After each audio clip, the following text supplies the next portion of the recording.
My name is Clara Wynn, and for the past 8 years I've made a living writing about places most people drive past without noticing. I chase stories in the folds between tourist maps, forgotten diners, defunct mining towns, mountain hollows where a single porch light still burns.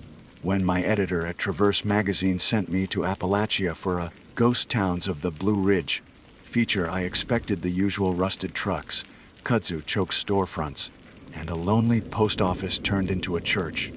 What I found instead didn't appear on any map, not even the historical survey archives I checked later. The trip began like any other assignment.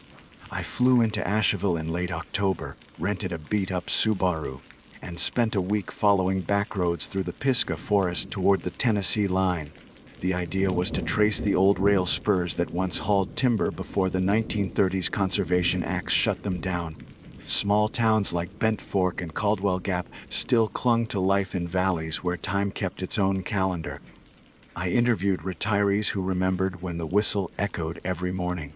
Their stories were warm ordinary, which is to say, exactly what readers loved. By the 6th day I was chasing a rumor more out of restlessness than purpose. A man at a diner in Hot Springs mentioned a hollow they cleared after the flood of '72. His tone suggested he hadn't thought about it in decades, and when I asked for a name he frowned, trying to remember. Cillin, he finally said, then shook his head. No, that ain't right. Cillin something. You'll know if you get near it. Road just stops, Cillin. I wrote it down phonetically and searched it that night back in my motel room. Nothing, no census, no record, not even a ghost town listing. The closest match was a Welsh word meaning holly. I assumed he'd misremembered, but the next morning curiosity won. I marked a rough road on my USGS topo and drove north on NC 209 until the pavement thinned into gravel. The Blue Ridge in late autumn is deceptive. From a distance it looks painted, a haze of reds and umbers softening the ridgelines, but up close the forest crowds you. Switchbacks turn single lane, and cell service dies without ceremony. My GPS froze somewhere near a decommissioned fire tower, the screen locked on a blue dot that wouldn't move. I switched to paper maps, tracing tributaries that had no names, until I spotted an unmarked spur branching toward a creek. It wasn't much, just a rutted track heading east, but someone had cleared it recently. The mud bore fresh tire marks. I should have turned around. Every sensible part of me knew this wasn't a maintained route, but that's the trouble with travel writing. Curiosity starts sounding like justification. The car lurched downhill, shocks groaning, until the road leveled beside a narrow river that mirrored the gray sky. A sign stood half buried in vines. I brushed off the growth. The wood beneath was warped, but faint letters remained. Seal and Vela, no county name, no mile marker, just that. Beyond the sign, the trees opened into what I first mistook for farmland. A row of buildings, 4, maybe 5, sat on the far side of a shallow bridge. Their tin roofs reflected the overcast light like dull mirrors. Smoke rose from one chimney. My first thought was disbelief. Someone still lived here. I parked near the bridge and grabbed my camera. The boards creaked underfoot, swollen from years of floodwater. The river below was clear. Too clear, I could see stones arranged in neat parallel lines, as if someone had laid a foundation underwater. The first house I reached was small, clapboard with faded green trim. Curtains hung in the windows. A porch swing swayed slightly, moved by wind I couldn't feel. I called out, a casual hello I use when approaching private property, but no answer came. The air smelled faintly of wood smoke and something sweeter, almost metallic. Another house stood across the lane. A truck from the 1990s sat beside it, tires intact, paint surprisingly clean. That detail unsettled me more than the emptiness. I half expected to see someone step out, a wary local ready to tell me to leave. Instead, the silence pressed heavier. Even the birds were absent. I took photographs out of habit, doorways, mailboxes, the faded schoolhouse bell on a post. Through the camera lens, the village seemed ordinary, yet when I lowered it, I realized something was off. The perspective shifted subtly each time I looked. The houses aligned differently, like the geometry of the place resisted memory. I blamed fatigue and kept walking. At the far end of the lane stood a white building with boarded windows. Cillin General Store. was stenciled above the door. I pushed, expecting it locked, but the handle turned smoothly. The interior smelled of dust and kerosene. Shelves still held tin cans without labels. A register sat on the counter, old mechanical kind. When I pressed a key, it chimed softly. That sound, one bright note in the dead quiet, made my pulse jump. I called out again louder. "Hello, I'm Clara Wynne. I write for Traverse magazine. Just passing through. Nothing." Then, faintly, another chime answered, from deeper inside, maybe the stockroom. I froze, listening. It came again, the same metallic ring, followed by a soft thud like a door shutting. "Anyone there?" My voice cracked embarrassingly. Silence returned. I should have left then. Instead, I stepped behind the counter and peeked through the doorway. Dust lay thick over everything, undisturbed except for one clear trail leading across the floorboards. It looked like someone had dragged a cane or stick, leaving a thin groove. The trail stopped at a trapdoor in the back corner. Its iron latch was open. I didn't open it. I took a single photo, retreated to the sunlight, and told myself I'd come back with better light tomorrow. That's how denial works. It borrows professionalism as armor. Outside, dusk had already settled heavier than it should have. My watch read 3:42 p.m., yet the shadows looked like 5. The smoke I'd seen earlier was gone. I walked quickly toward my car, glancing over my shoulder more than once. Each time the houses seemed slightly altered. The porch swing still, the curtains drawn tighter. When I reached the bridge, I paused to steady my breathing. The river had risen, faintly higher than before, lapping at the foundation stones. I crossed and started the engine. The GPS screen blinked back to life but displayed only static, white lines across a black map. I drove uphill, tires slipping in mud. By the time I rejoined the main gravel road, night had fallen fully, without twilight. Back at the motel, I uploaded my photos. Every image from Selin Valley appeared normal at first glance. But when I zoomed in, I noticed details that made no sense in one frame. Smoke rose from a chimney that hadn't been smoking when I took it in another. A figure stood in the store window.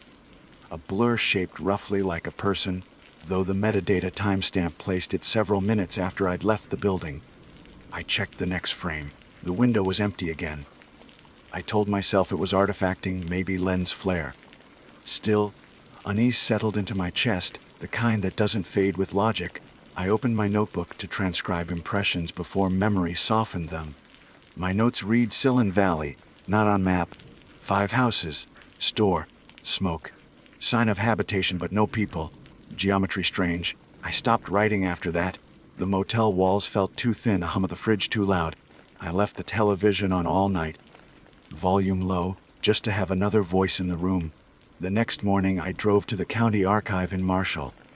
The clerk, a woman in her 60s with reading glasses on a chain, pulled property records from the 1970s onward. No mention of any Selin Valley, nor of an unincorporated settlement near that creek. I asked about floods in '72. She nodded, wiped out a few hollers. Yeah, nothing by that name. Closest was Selwyn, mine closed before the war. Selwyn. My stomach dropped at the phonetic similarity. I showed her a printout of the photo with the store sign. She leaned close, frowning. "Where'd you take this?" "Off 209, near Cold Creek," I said.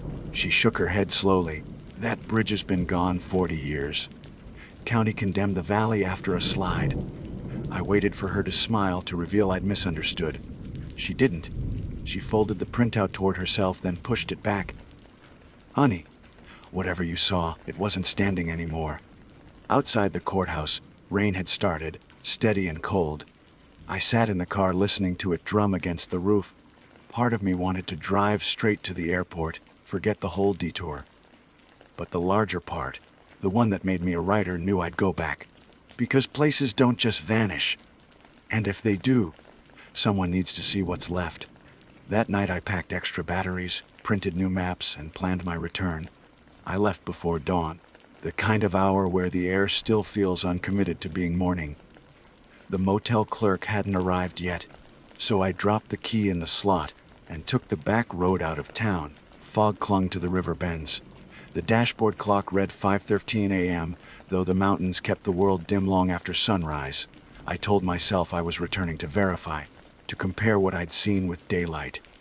In truth, it was obsession disguised as research. There was no assignment anymore. My editor had already approved enough photos to fill the article. But I couldn't shake the image of that bridge, or the figure caught in my frame after I'd supposedly left. The route was familiar until it wasn't. The gravel spur I'd taken the day before should have branched just past a rusted mile marker. I slowed, headlights sweeping the roadside. Nothing. Just forest and runoff trenches. I drove another mile, then 2, until the GPS picked up signal again.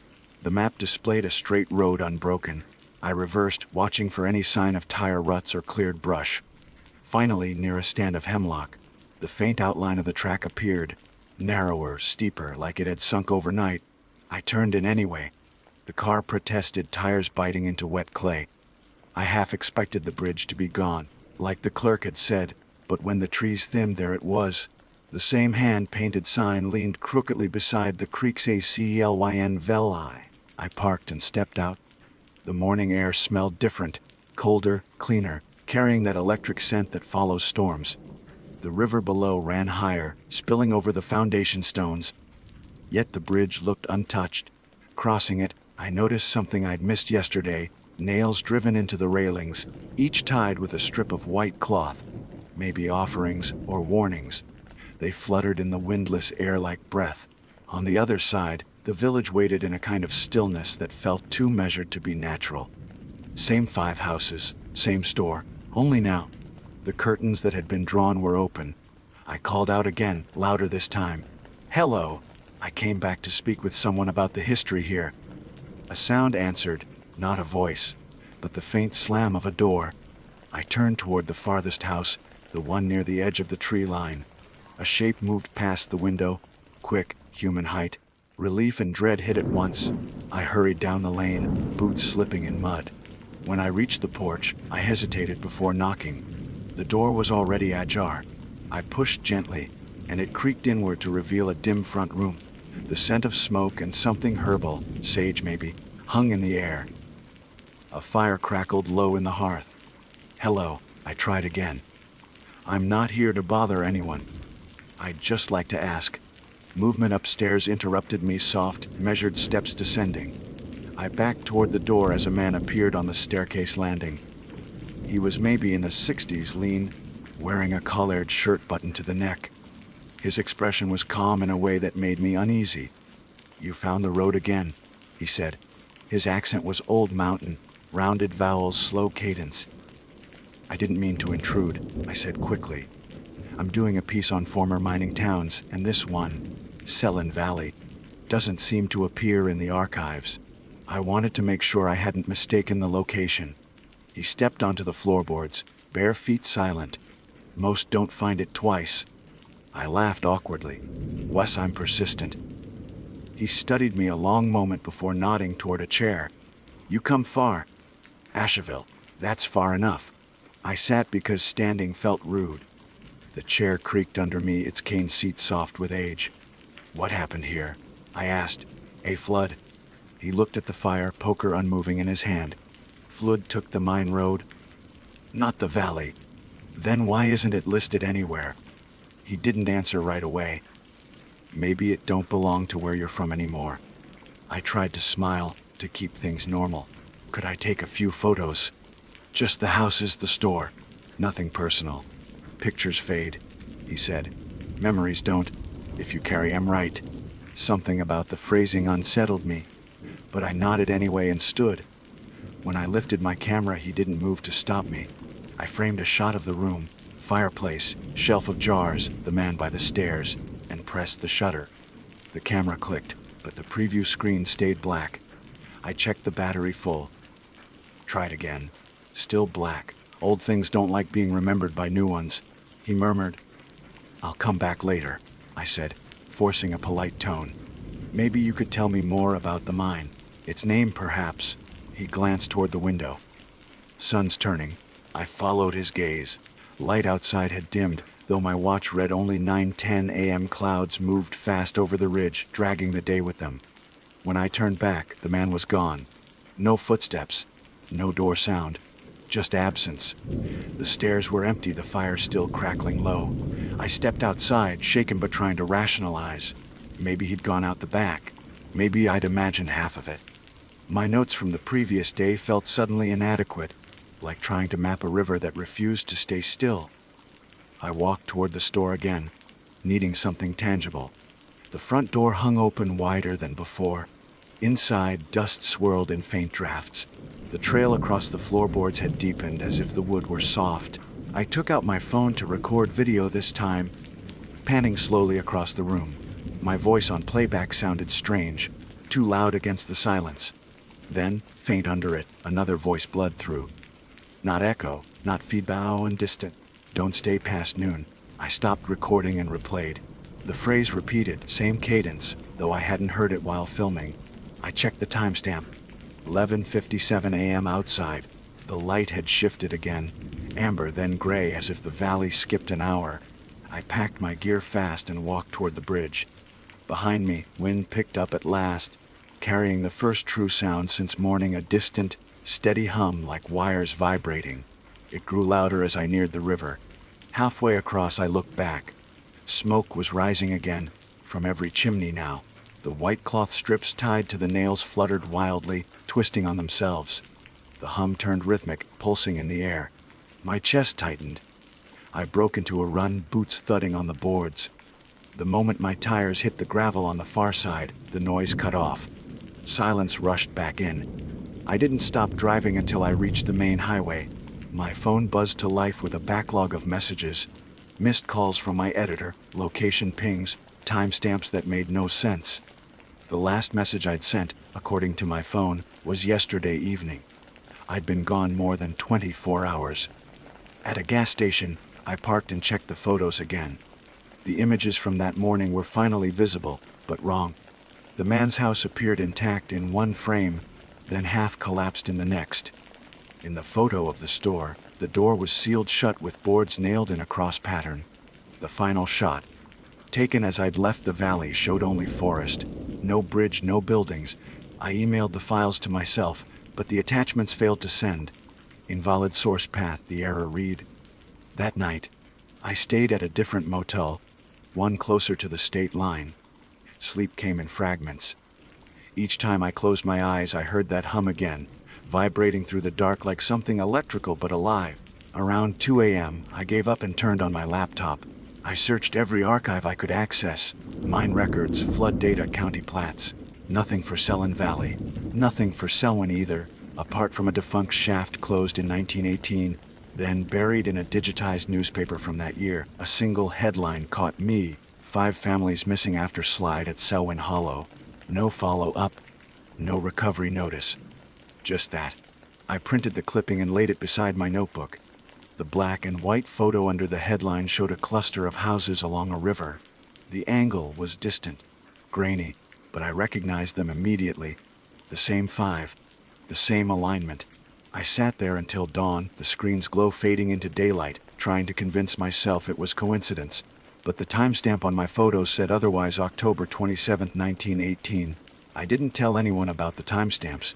It sounded like a formatting glitch, something easily dismissed. Except that I'd checked the metadata 3 times, using different software. Each image from the second trip read the same date, October 27, 1918. The rest of the files on my camera showed the correct year.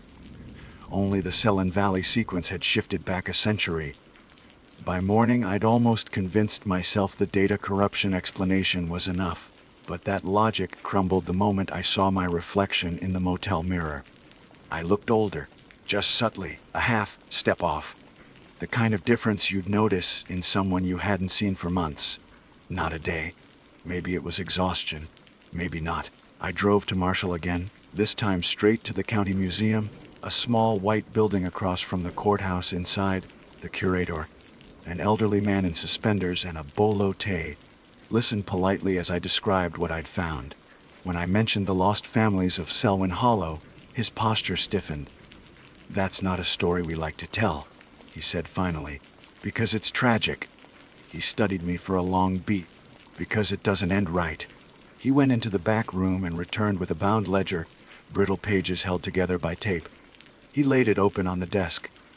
The entry dated October 28, 1918, recorded, 5 households unaccounted for following the landslide near Selwyn Mine. Recovery postponed due to hazardous terrain. No further notes. Was there ever a rebuild? I asked. He shook his head. No reason to. Place was gone. I told him about the houses I'd seen, the store, the bridge. His expression stayed still until I mentioned the man I'd spoken with. What name did he give? I didn't, I said. He sighed softly like he'd expected that. Some haulers don't forget their people proper. The ground keeps them in its own way. It was the kind of Appalachian mysticism I'd heard before, folklore brushed with reverence. I thanked him, copied the ledger entry, and left. But his words echoed on the drive back to Asheville. Some haulers don't forget their people proper. At the motel, I decided to test the impossible. I took my camera outside, snapped a picture of the parking lot, and checked the metadata. 2025 normal. Then I inserted the same memory card I'd used at Selwyn Valley and took another photo of the same view. The timestamp shifted backward by 12 hours. A full half day gone. That was enough to make me pack.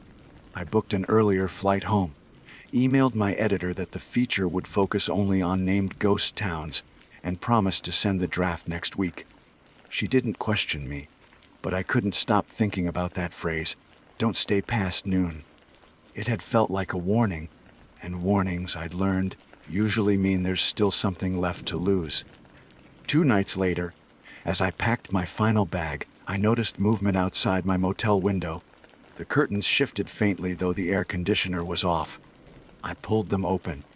The parking lot was empty except for one thing, strips of white cloth tied to the antenna of my car, fluttering in a wind I couldn't feel. I didn't sleep. By morning, every rational part of me screamed to leave, but curiosity has teeth. I told myself I'd drive up one last time, just to see if the valley still existed after sunrise. If it was gone, I could finally let it go. The roads were slick from overnight rain. Clouds hung low over the ridges, bruised purple with the threat of another storm. When I reached the turnoff, the track looked unchanged, rutted, narrow, still bearing the faint twin grooves of my previous trips. Halfway down, my car radio crackled to life, though I hadn't touched it. A burst of static, then a voice, distant and hollow. Turn around. I slammed the power off. Static hissed anyway, seeping through the speakers like breath. By the time I reached the bridge, the air felt heavier, dense with moisture. Mist rose from the river in slow curls. The sign still stood, Ciel va. The letters looked darker, freshly painted. I crossed on foot. No cloth strips this time. The houses stood in perfect silence. But something had changed. The vegetation around them was greener, wildflowers blooming where yesterday there'd been mud. The air smelled of wood smoke and wet earth. I walked to the general store again, camera in hand. This time, I took a picture from the threshold before stepping inside. The preview loaded instantly. No black screen, but the image showed the door sealed shut, just like in the previous photo. I checked again. The actual door before me remained open. Inside, the shelves were newly stocked. Glass jars lined the counter filled with dried beans, sugar, coffee grounds. A ledger book lay open. The page read in looping cursive, October 27, 1918, flood warnings posted along the creek. Mr. Wynn to deliver message to miners before noon. My surname. For a long moment I couldn't breathe. I hadn't told anyone in this region my full name. Only Clara. I ran my hand over the ink. The letters were dry, flaked, but unmistakably real. A sound broke the silence, footsteps behind me. Slow. Deliberate. I turned, expecting the man from before. Instead, a woman stood in the doorway, mid-30s, dressed in a faded blue work dress, hair pinned loosely. Her eyes were the same gray as the sky outside. You came back, she said. I tried to speak but couldn't. You shouldn't be here when the siren goes. She continued softly.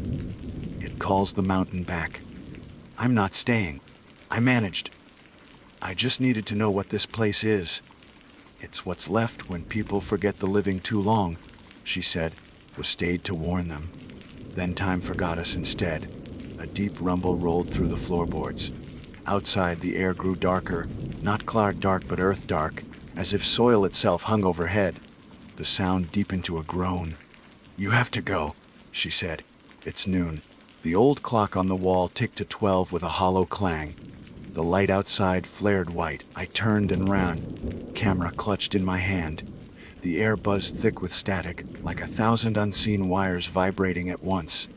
By the time I reached the bridge, the world had turned colorless. Trees blurred into outlines.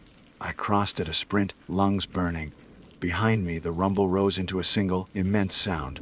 Part wind, part thunder, part something alive. I didn't look back. When I reached the main road, the light snapped normal again. Blue sky, wind through trees, no sound but the engine's idle hum. I drove until I hit the first town with service and pulled over to check my photos. The last image, the one I'd taken of the open doorway, was gone. In its place sat a blank gray square, labeled only JPEG. The other photos had reverted to their N18 timestamps again. Then I noticed the final file, automatically named by my camera IMG 2025-1031-2001. The preview showed me standing in the store doorway, head turned toward the sound behind me. But I hadn't taken that picture. I shut the camera off and deleted nothing. Instead, I mailed the SD card to my editor that afternoon, along with a note: "Use what you want. Don't send it back." She called 2 days later, confused. "Clara, the card was empty. Are you sure you sent the right one?" I didn't answer right away. Through the window of my apartment, a storm was gathering over the ridgeline, black clouds coiling low. The hum I'd heard in the valley trembled faintly in the glass. "Yeah," I said finally. "That's the right one." When the line went dead, I sat listening to the hum grow stronger until the power flickered.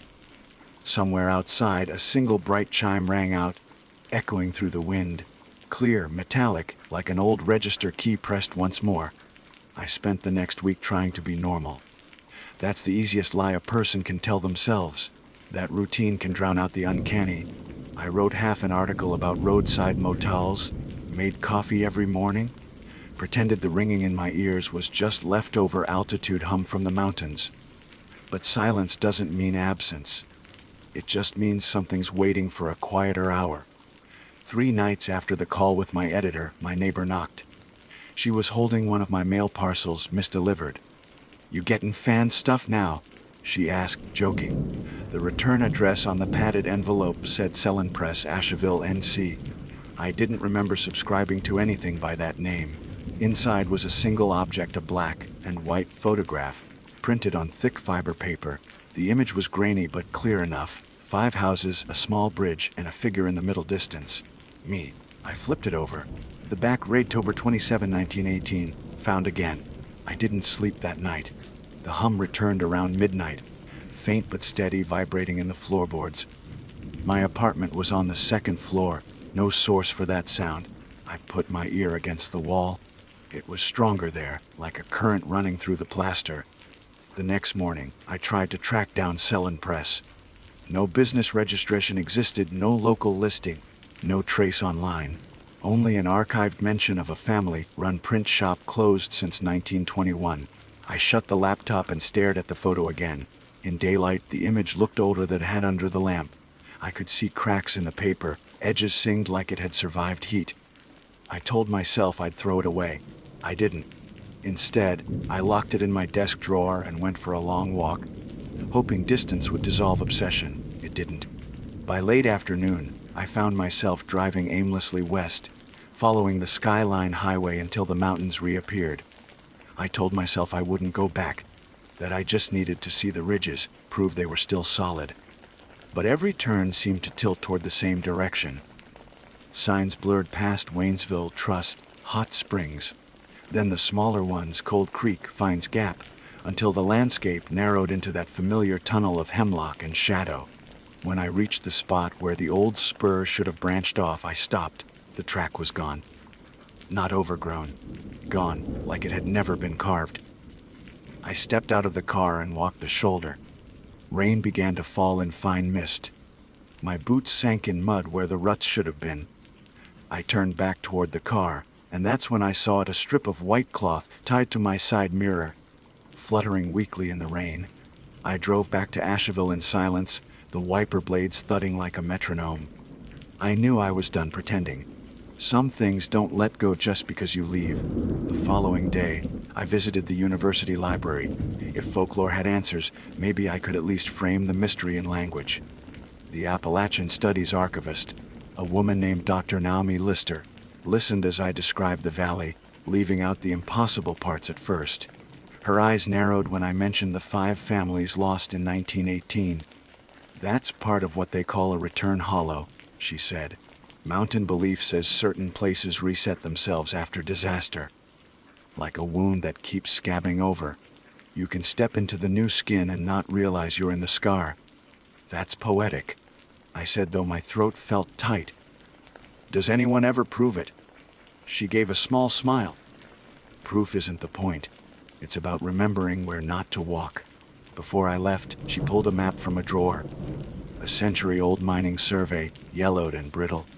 She pointed to an unlabeled valley branching from Cold Creek, right where I'd found the sign. They erased a lot of minor hollows after the flood, folded the land rights into national forest records. But the miners used to call that place Saloon Vale. Some say it was named after a Welsh word for blessing. Others say for blind. That night I compared her map with my photos, overlaying coordinates. The alignment matched perfectly, too perfectly. The bridge in the photo sat exactly where Selwyn's old service road should have crossed the creek. I turned the photo under the desk lamp again, tracing the faint edges of the trees. Hidden near the top corner, I noticed something I hadn't before, a shape above the ridge. Faint but definite, like a tower, half sunk in haze. I zoomed in on my digital copy. It wasn't a tower. It was the fire lookout, the same decommissioned one I'd passed on my first day, miles from the valley. The photo had collapsed distant somehow, folding points of geography that shouldn't meet. I don't remember deciding to return, but the next morning I was already packing. A spare flashlight, batteries, compass, notebook. No camera this time. The images had stopped helping. The drive felt shorter, though that might have been adrenaline. The mountains were bare now, November stripping color from the slopes. When I reached Cold Creek, the air turned colder, like crossing into a different altitude. I parked at the turnout and walked the forest edge. No track appeared, only trees whispering in slow wind. Then, as I stepped past a fallen pine, the ground simply changed. One stride it was forest, the next, gravel underfoot. The spur road lay ahead exactly as before. I didn't question it. I just followed. The bridge came into view, and beyond it, smoke rose once more. The same 5 houses waited, but now every window glowed with warm light. It looked lived in. Music, soft fiddle, faint laughter, carried through the mist. I hesitated at the bridge's edge. "You wanted me back," I said quietly, though I wasn't sure to whom. A voice answered, near my shoulder, though no one stood there. "You came because you were already written." The words came low, calm, and familiar. I turned, expecting the old man from before. No one, only the river. Black as slate. Crossing felt inevitable. Halfway across, the boards pulsed faintly beneath my feet, like something breathing under the water. On the far bank, a woman stood, the same one from the store. "You shouldn't have left what carried your name," she said. "Now it carries you back. I just need to understand," I said. "You already do." She turned and began walking up the lane. I followed, drawn despite every rational warning in my body. The houses we passed flickered between states. New one moment ruined the next. Children's laughter echoed where no children stood. The smell of rain and smoke mixed, and underneath it, the metallic sweetness again. We reached the general store. The sign had changed Wynn Mercantile. I stopped cold. That wasn't there before. "It was always there," she said. "You just weren't looking the right year." She pushed the door open. Inside, the shelves were half empty. A clock ticked steadily behind the counter. Noon was coming. "What happens when it strikes?" I asked. She met my eyes. "The hollow remembers." The clock chimed once, a hollow, distant note. Light bent through the windows like water. I felt the world lurch, the floor tilt. The woman's figure blurred, and for a moment I saw others. Faces half formed, fading in and out. A boy holding a lantern. An old man by the stairs. The storekeeper's ledger opened to the same page, ink wet again. I reached for the book. but my hand passed through the page as if through smoke. The second chime hit louder. The air thickened. Every instinct screamed to run, but something in me, the same curiosity that brought me here, held still. The sound stretched, deepened, then snap, silence. When I opened my eyes, the store was empty again, stripped to its bones. Dust in the air, the clock gone, only my own footprints on the floorboards. I stumbled outside. The valley had dimmed to twilight, though my watch read 11:50. The bridge shimmered faintly, less solid. I turned toward it, ready to leave for the last time. That's when I saw my car, parked on the far side. But it wasn't my rental Subaru. It was older, early 20th century, the kind of boxy touring car you'd see in sepia photos. A man leaned against it, notebook in hand, writing. When he looked up, I realized with an icy jolt that he had my face. He raised a hand as if in greeting. I didn't move. The air between us folded like a reflection in rippled glass. Then the bridge flashed white, one instant of unbearable brightness, and he was gone. The hum returned, deeper now, filling the valley like a held breath. The sound pressed against my ribs, urging me to move. I ran, not thinking, across the bridge through the trees, until the road flattened out into ordinary dirt again. When I finally stopped, my phone buzzed. Signal restored. The date read October 27, 1918. I stood on the roadside, lungs burning, phone screen glowing with a date a century wrong. The world around me felt too still, trees frozen mid-sway, no birds, no sound of passing cars. The air even smelled different, heavier, like coal smoke and damp wood. I shut my phone off and turned in a slow circle. The gravel road looked the same as before, but the forest had changed colors. Leaves still clung thick on the trees, weeks behind season. Downhill, where asphalt should have gleamed faintly, there was only rutted dirt. A single thought cut through the fog. I'm inside it. I walked toward the main valley road, half expecting the illusion to peel away. It didn't.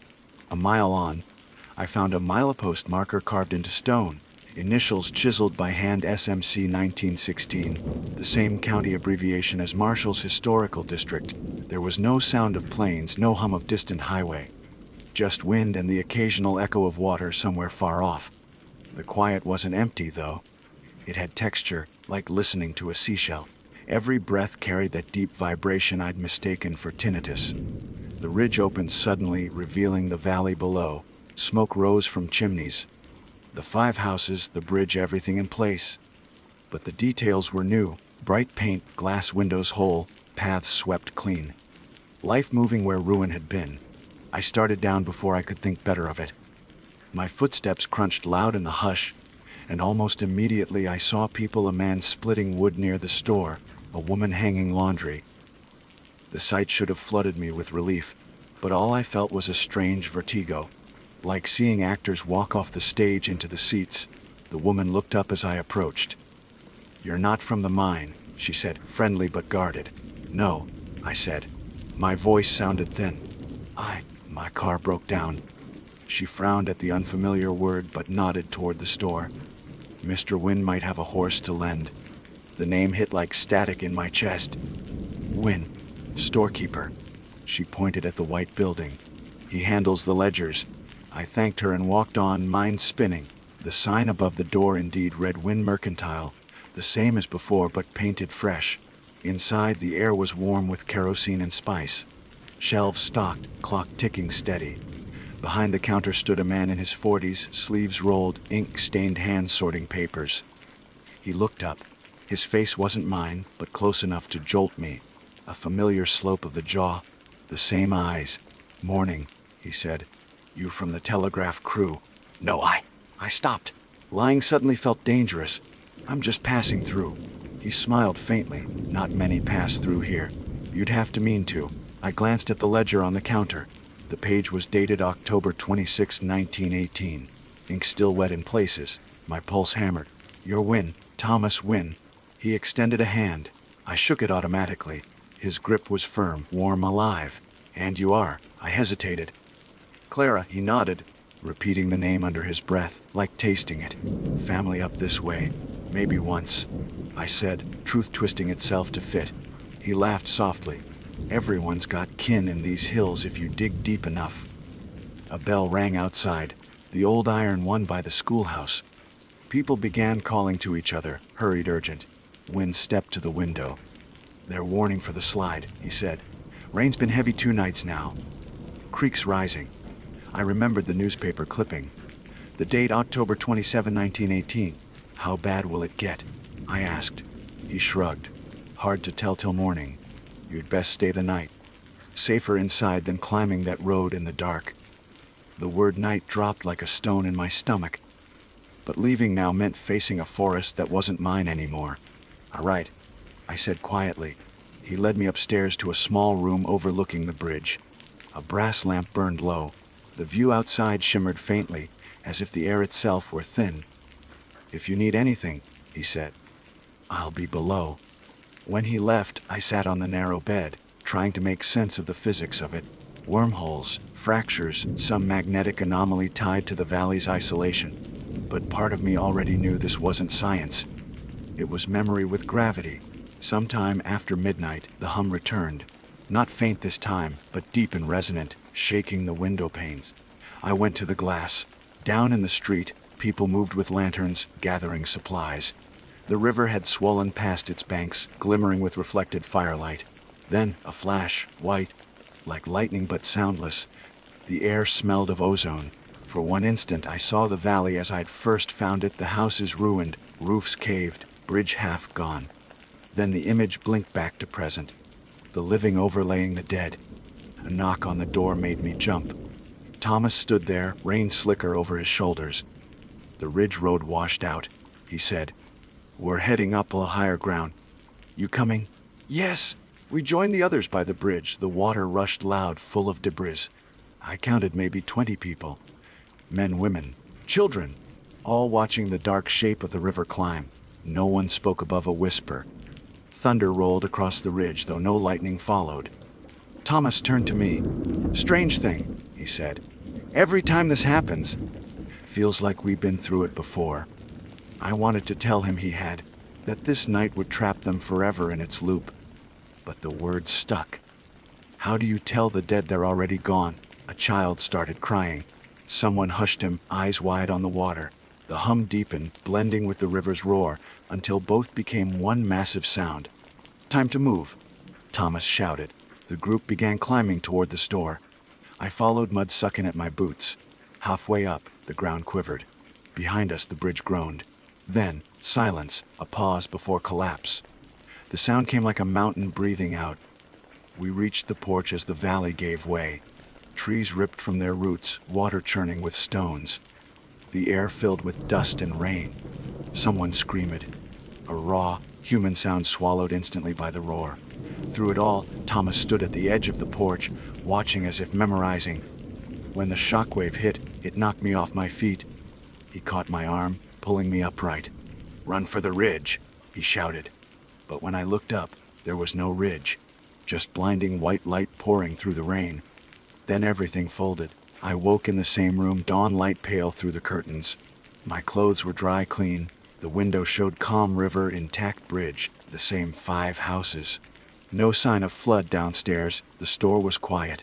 The clock ticked at 18:15. The ledger lay open to a new date, October 27, 1918.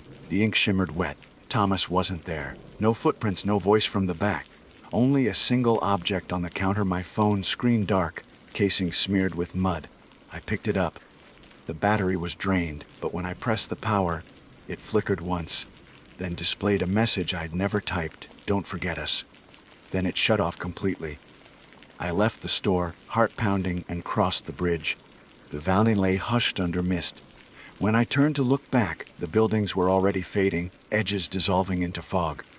By the time I reached the tree line, there was only forest. Silent, ordinary, untouched. The road ahead glimmered faintly with asphalt again.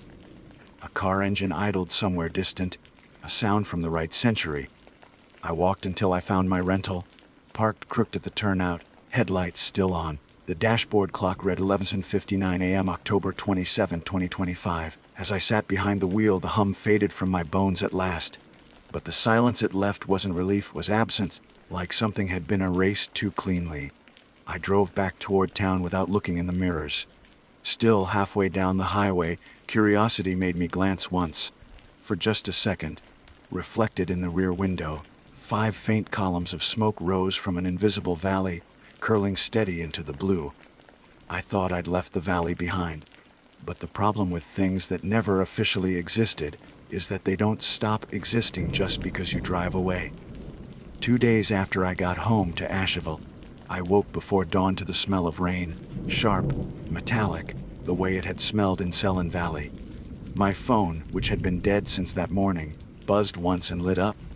The lock screen showed no notifications, just a background photo I didn't remember taking the bridge, whole and gleaming, under a blank gray sky.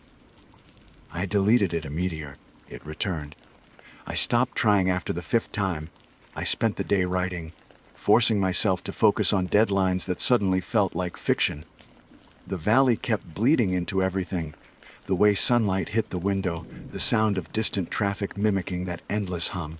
Every time I closed my eyes, I saw Thomas Wynn's face illuminated by lightning that never struck. By evening, I'd had enough.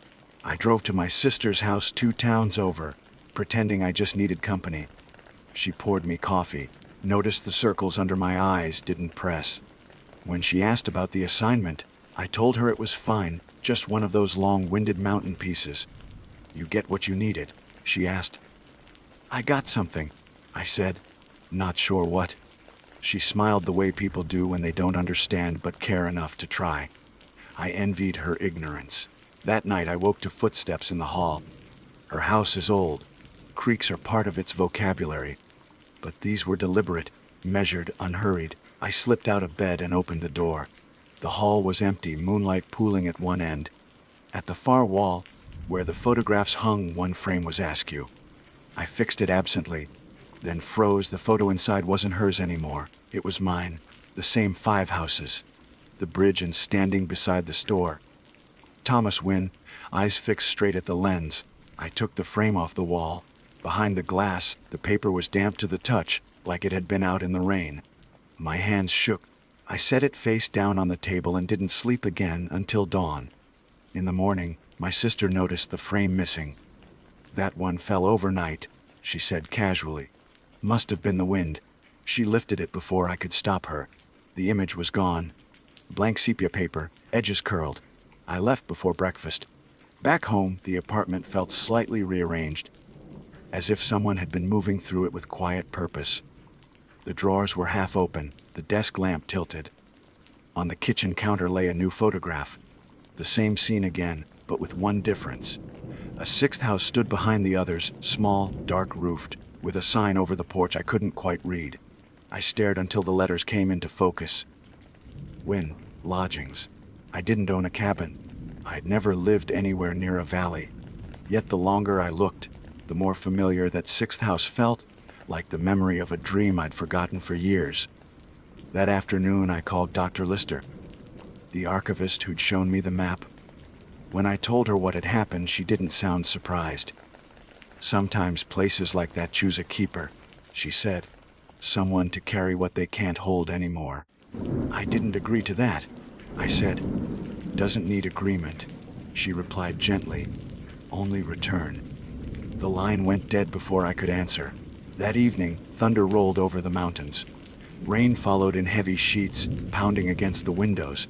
I tried to distract myself with work, but the hum returned, faint at first, then deep enough to rattle the glass. The lights flickered once. I opened my laptop to route everything: names, dates, details. Maybe if I documented it, I could prove it belonged to the world of facts again. The screen glowed white, then words began appearing on their own, slow and deliberate. "You promised." I slammed it shut, heart hammering. The hum cut off. In the silence that followed, I heard something else: the faint, rhythmic creak of a porch swing. I turned toward the window. Through the rain-smeared glass, I saw movement on the balcony. Someone sitting there, back turned, shoulders outlined against the streetlight glow. My building didn't have a porch swing. I moved closer. The figure didn't turn. When lightning flashed, I saw the details. Slicked hair, shirt sleeves rolled to the elbow, a profile I recognized too well. Thomas. When I stumbled back, blinked, and the balcony was empty. Only the rain. That broke something in me. I grabbed my keys, jacket, and the old map from Dr. Lister. I wasn't running from the valley anymore. I was going to end it one way or another. The storm followed me up the mountain roads. Water ran in rivers across the asphalt. My phone's navigation kept glitching, rerouting me toward roads that no longer existed. By the time I reached the old turnout above Cold Creek, visibility had dropped to near zero. The valley shouldn't have been visible through that much rain, but it was. Faint light shimmered below, 5 orange glows like campfires. The bridge reflected white. I stepped out of the car, soaked instantly. The air vibrated with the hum, stronger than ever, shaking the ground. Every instinct screamed to leave. Instead, I walked forward. At the tree line, the road shifted underfoot.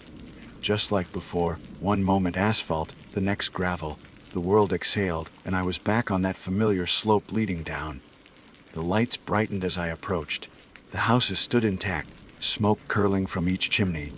The store window glowed faintly, and in its glass I saw my own reflection. Except I wasn't wearing the rain jacket. I was in the old-fashioned clothes from the photograph. A voice came from behind me. "You came home." Thomas stood at the edge of the bridge, dry despite the rain. "This isn't my home," I said. "Let me go." He shook his head. "You brought us back." That's what happens when you write it down. Words remember better than dirt. I realized then that it wasn't the valley haunting me. It was memory demanding to be witnessed, to keep existing through anyone foolish enough to describe it. "What happens if I stop writing?" I asked. He smiled sadly. "Then we fade. And so will you." The ground trembled again. Lightning, real this time, split the ridge. I looked down at the bridge. Water surged beneath it, thick and brown. The hum deepened to a roar. "Tell them," he said, stepping closer. "Tell them we were here." Before I could speak, the boards beneath us gave way. I fell forward, plunging into cold water that swallowed light. The sound vanished, replaced by a steady pulse. Heartbeat or current, I couldn't tell. When I surfaced, gasping, the river was gone. I was lying on damp ground beside my car. The storm had passed. The road was empty. My clothes were dry. I sat there until dawn, watching mist curl off the asphalt. My phone lay on the seat, powered on. A new document was open in my notes app. At the top, a title I hadn't typed, "Selin Valley," by Clara Wynne. Below it, line after line of text I didn't remember writing, descriptions, dates, names of the 5 families, the flood, the ledger entries, even Thomas's last words. Every detail correct, down to the minute. The final sentence read, "She kept the valley alive until the mountain called again." I scrolled further. More lines appeared, forming as I watched. "She went home to the ridge. She wrote the story one last time." I closed the phone and dropped it on the passenger seat, hands shaking. But curiosity, the same ruinous curiosity that had started all this, made me pick it up again. The final sentence had changed. It now reads, "She's still writing." The screen flickered, reflected my face in the dark glass, and for an instant it wasn't my reflection at all. It was Thomas Wynne, smiling faintly, eyes patient. I turned off the phone, placed it face down, and started the engine. The radio crackled once before settling into static that sounded almost like a heartbeat. I drove east, away from the mountains. The hum followed for miles before fading, slow and reluctant, like something being written out of existence one syllable at a time. When I finally reached the flatlands, the silence felt too wide. I wanted to believe it was over. I wanted to believe stories couldn't trap people, that memory couldn't make a home out of flesh. But as I merged onto the highway, the first rays of sunrise hit the rearview mirror. For a brief second, the reflection didn't show my car. It showed a dirt road, 5 houses, and a woman standing by a store window, holding a notebook against her chest. She looked like me, or maybe I looked like her. Either way, we were both still writing. I didn't publish the story. I told myself it was mercy, for me, for them, for whatever held that valley together. But the truth was simpler. I was afraid of what publishing might summon. Words have gravity. I'd already seen how easily they bend time. Instead, I wrote it out longhand, 30 pages of everything, from the first bridge crossing to the last fall into the river. Then I locked the pages in a metal box and slid it under my bed. For a while, that seemed enough. I returned to small assignments, roadside diners, forgotten motels, places with ghosts only of nostalgia. Months passed. Winter melted into an early Appalachian spring. Wet and luminous. The hum stopped. I began sleeping through the night again. Sometimes I even believed the valley had receded into history, the way dreams lose their edges after waking. Then one morning, my editor called. Her tone was careful, like stepping around a hole she couldn't see. "Clara, we've been contacted by someone claiming to have rights to your Selin Valley piece." "I didn't submit that," I said, too fast. "Well, someone did. It came through the contributor portal. Your login, your byline. The draft looks finished. Honestly, it's excellent. Delete it."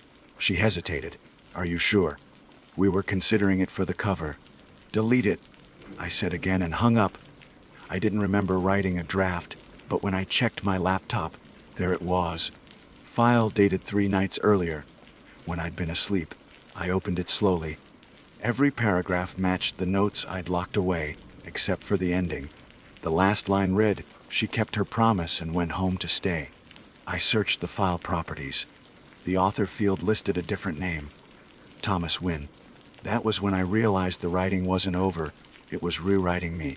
I left the apartment that night, packed only essentials: camera, notebook, one change of clothes. I didn't know where I was going, only that the mountains were pulling again. The drive north felt like retracing a dream. Each turn was familiar, every town slightly altered. By dawn, the ridges rose around me, their slopes slick with mist. When I passed the decommissioned fire tower, the road ahead shimmered faintly, like heat mirage. I parked and walked the rest of the way.